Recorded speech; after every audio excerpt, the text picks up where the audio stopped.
அதிமுக வருவோம். அவங்களுடைய நிலைப்பாடு எப்படி இருக்கு? அவங்களுக்கான திட்டம் என்ன? பேசுறதுக்குலாம் அதிமுக சார்பா யாருமே வர்றதே இல்ல. அது வந்து போன வருஷத்துல இருந்தே கடந்த 4 வருஷமா அத செஞ்சிருக்கலாம். ஆனா இப்பதான் அதெல்லாம் ஸ்டார்ட் பண்ணியிருக்காங்களோ, சோ அவங்களோட திட்டம் எப்படி இருக்கு?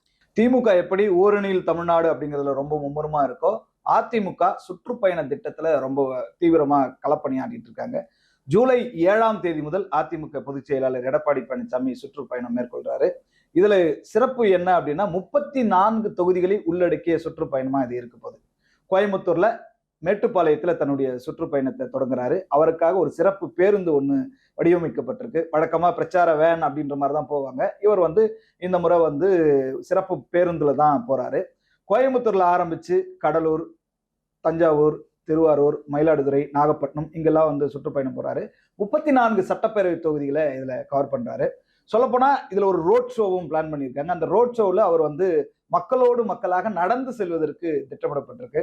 இதுல இன்னொரு ஸ்பெஷலான சர்ப்ரைஸான நியூஸ் என்ன அப்படின்னு பார்த்தோம்னா, அதிமுகவோடு பாஜக தலைவர்களும் இந்த சுற்றுப்பயணத்துல கலந்துக்கிறாங்க. அதுல எனக்கு ஒரு கேள்வி இருக்கு.